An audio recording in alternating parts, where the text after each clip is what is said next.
La nuit était sans lune. Une nuit de Pâques à Jérusalem, la ville encore lumineuse de ses fêtes, des feux dans les maisons, des voix qui chantaient encore les psaumes de la Hallel derrière les murs fermés. Et eux dehors, dans les ruelles, marchant vers le mont des Oliviers dans ce noir entre les torchers, ce noir des hommes qui ont quitté la lumière et pas encore trouvé la suivante. Ils traversèrent le ravin du Cédron. L'eau noire en bas, le bruit de l'eau sur les pierres.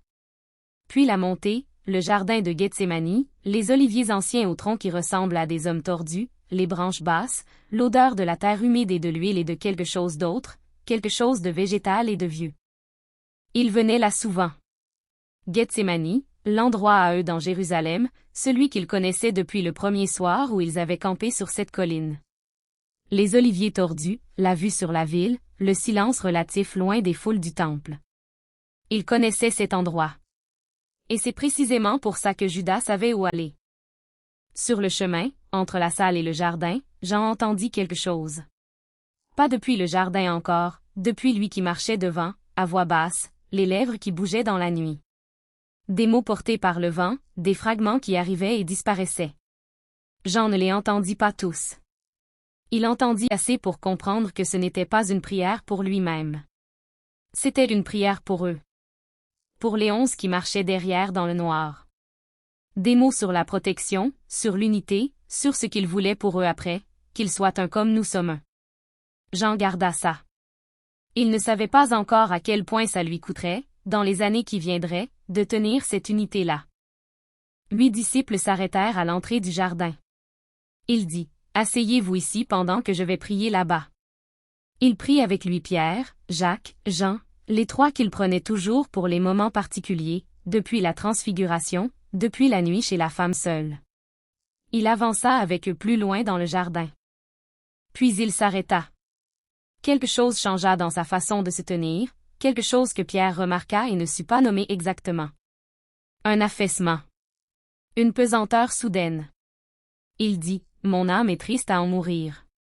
Restez ici et veillez. » Il s'éloigna seul. Il s'agenouilla. Il tomba la face contre terre. Ce qui se passa dans ces minutes-là, ou ces heures, on ne sait pas combien de temps il resta là, personne ne l'entendit complètement. Pierre, Jacques et Jean étaient à distance. Ils entendirent peut-être des fragments, des bribes portées par le vent entre les oliviers. Il dit, « Abba. Père, tout est possible. Éloigne de moi cette coupe. Pourtant, non pas ce que je veux, mais ce que tu veux. » Abba. Le mot araméen familier pour père, pas le mot formel, le mot d'enfant, le mot du lien intime et direct. Et dans ce même souffle, éloigne de moi cette coupe. La demande la plus humaine possible, ne pas vouloir ce qui vient, demander s'il y a moyen d'y échapper, poser la question qu'on n'est pas censé poser quand on sait ce qu'on est et ce qu'on est venu faire. Jean était à demi endormi. Pas entièrement, quelque chose le tenait entre la veille et le sommeil, quelque chose dans le jardin cette nuit qui ne permettait pas de descendre tout à fait. Il entendait des fragments depuis les oliviers, des mots de prière, portés par le vent, des syllabes qu'il reconnaissait sans les assembler. À un moment il lui sembla entendre quelque chose qui ressemblait au psaume que Marie chantait quand il était enfant, le psaume du fond, celui de l'abandon qui tient quand même. Il ne sut pas si c'était la prière qu'il entendait ou son propre demi-sommeil qui produisait ça. Il garda les yeux fermés. Il y avait quelque chose dans la façon dont ce corps tenait sous la prière. Jean le percevait depuis les oliviers sans pouvoir dire ce que c'était exactement, pas l'immobilité habituelle de la prière, quelque chose de plus violent, de plus physique, comme si quelque chose se passait à l'intérieur qui se voyait de loin dans la façon dont les épaules tremblaient par moments. Jean nota ça dans l'endroit de sa mémoire où il mettait les choses qu'il ne comprenait pas encore. Plus tard il saurait que la sueur sur ce visage avait coulé comme des gouttes de sang sur la terre du jardin.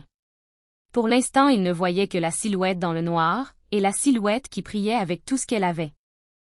Il y avait quelque chose dans le vent entre les oliviers. Jean le percevait à demi sans pouvoir dire ce que c'était, pas un bruit, pas une présence visible, quelque chose dans la qualité de l'air du jardin, quelque chose qui était là et qu'il ne pouvait pas nommer. Il ne chercha pas à nommer. Il laissa ça. La réponse, s'il y en eut une, sous quelle forme elle vint, si elle vint, on ne sait pas. On sait qu'il se releva. On sait qu'il revint vers Pierre et Jacques et Jean. On sait ce qu'il trouva. Il les trouva endormis. Pierre. Pierre qui avait dit ce soir même, « Même si je dois mourir avec toi, je ne te renierai pas. » Pierre qui avait voulu qu'on lui lave aussi les mains et la tête. Pierre endormi, la tête sur son bras, la respiration lente et régulière de quelqu'un qui dort d'épuisement profond. Il dit, et il s'adressait à Pierre, pas aux autres, à Pierre spécifiquement, « Simon, tu dors? Tu n'as pas pu veiller 1 heure? » Simon. Pas Pierre. Simon, son vrai nom, le nom d'avant, le nom du pêcheur du lac de Tibériade. Le recul au prénom d'origine dit quelque chose, pas de la colère exactement, quelque chose de plus doux et de plus triste, comme appeler quelqu'un par son nom d'enfant dans un moment difficile. Il dit, veillez et priez pour ne pas entrer en tentation. L'esprit est ardent, mais la chair est faible. Il repartit. Il pria encore, les mêmes mots, ou des mots semblables, la même demande posée une 2e fois dans le noir.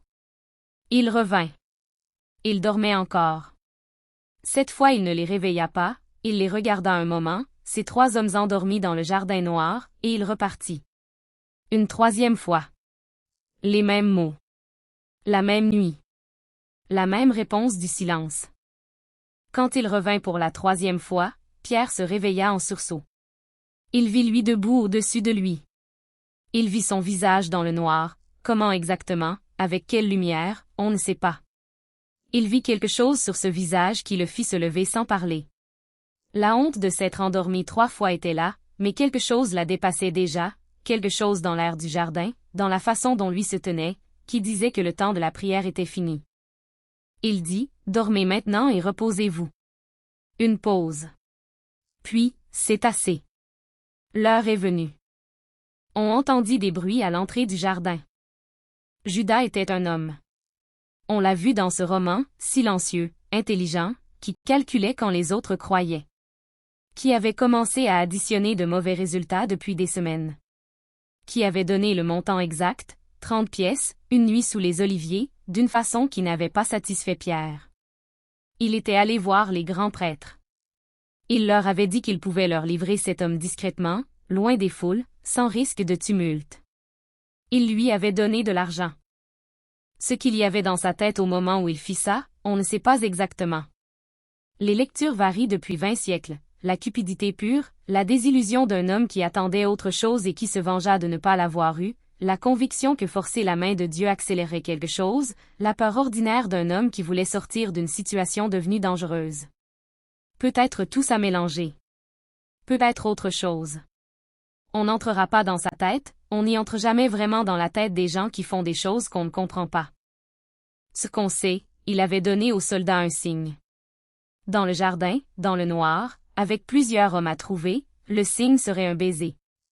Celui que j'embrasserai, c'est lui. Saisissez-le. Il entra dans le jardin à la tête d'un groupe, des soldats du temple, des serviteurs des grands prêtres, des gens armés de glaives et de bâtons, avec des torchers et des lanternes. Tout Jérusalem dormait autour. Eux venaient arrêter un homme dans un jardin. Avant que Judas fasse son geste, lui avança. Il alla vers le groupe, pas en fuyant, en allant vers eux. Jean le vit faire depuis les oliviers et ne comprit pas d'abord ce qu'il voyait. Lui dit aux soldats, d'une voix calme, « Qui cherchez-vous » Ils dirent, « Jésus de Nazareth. » Il dit, « C'est moi. » Jean vit les soldats reculer. Pas d'un pas, ils reculèrent vraiment, plusieurs d'entre eux perdirent l'équilibre, certains tombèrent. Ce qui s'était passé exactement dans ces secondes-là, une voix dans le noir, la déclaration d'un homme qui ne fuit pas, quelque chose dans la façon dont c'était dit. Jean ne sut pas le nommer. Il le garda. Il dit encore, aux soldats qui se relevaient, « Laissez ceux-ci s'en aller. » Judas s'approcha. Il alla droit vers lui. Il dit, « Rabbi. » Il l'embrassa. Ce qu'il dit, lui, à Judas en recevant ce baiser, 2 versions circulent. L'une dit, « Ami, fais ce pourquoi tu es venu. » L'autre, « Judas, c'est par un baiser que tu trahis le Fils de l'homme ?» Les 2 versions sont vraies d'une façon ou d'une autre, l'une dit l'acceptation, l'autre dit la reconnaissance à voix haute de ce qui se passe. Dans les 2 cas il ne fuit pas. Il ne crie pas. Il reçoit le baiser et il dit quelque chose qui montre qu'il sait. Judas resta là pendant un moment, parmi les soldats, parmi les gens armés. Ce qu'il ressentit dans ce moment-là, on ne le sait pas non plus. On sait ce qu'il fit après, on le sut brièvement, sans s'y attarder. Mais ça c'est une autre histoire, une histoire qui appartient à un autre chapitre. Pierre avait une épée. On ne sait pas depuis quand il l'avait, peut-être depuis Jérusalem, peut-être depuis les villages hostiles, peut-être depuis plus longtemps, les pêcheurs du lac n'étaient pas des gens mous. Quand les soldats avancèrent pour saisir lui, Pierre sortit l'épée. C'est du pierre pur. La réponse musculaire avant la réponse réfléchie. Le corps qui décide avant la tête. Il y avait quelque chose de touchant là-dedans et quelque chose d'absurde, un homme seul avec une épée face à une cohorte armée, dans un jardin à minuit, qui attaque quand même parce que c'est ce que son corps sait faire devant une menace. Il frappa le serviteur du grand prêtre, un homme qui s'appelait Malchu, le seul blessé de toute cette nuit à avoir un nom. Il lui coupa l'oreille droite. Lui dit, et c'est une de ses dernières paroles avant d'être emmené, « Remets ton épée. Tous ceux qui prennent l'épée périront par l'épée. » Il dit encore, et Jean entendit ça et le garda, « Penses-tu que je ne puisse pas appeler ce qui pourrait venir? Mais comment alors s'accomplirait ce qui doit s'accomplir? » Jean entendit ça dans le noir depuis les oliviers. La puissance disponible et volontairement non utilisée. Ce n'était pas de l'impuissance, c'était un choix. Le même choix que dans le désert, que sur la montagne face aux foules qui voulaient un roi. La renonciation au pouvoir comme geste décisif. Jean comprit quelque chose cette nuit-là qu'il ne put formuler que beaucoup plus tard. Puis il toucha l'oreille du serviteur et le guérit. Son dernier geste avant l'arrestation fut de guérir l'oreille de l'homme de ceux qui venaient l'arrêter. Il dit aux soldats, calmes, debout dans le jardin, les torchers autour, les glaives. Vous êtes venus avec des glaives et des bâtons comme si j'étais un bandit. J'étais chaque jour dans le temple à enseigner et vous ne m'avez pas arrêté. Mais c'est pour que ce qui devait arriver arrive. Il se laissa saisir. Les disciples s'enfuirent. Tous. Ils l'abandonnèrent tous et s'enfuirent. Un détail bizarre fut noté par un seul témoin, un jeune homme qui suivait, enveloppé d'un drap jeté sur son corps nu, que les soldats saisirent, il laissa le drap et s'enfuit nu dans la nuit. On ne sait pas qui c'était. Jean courut.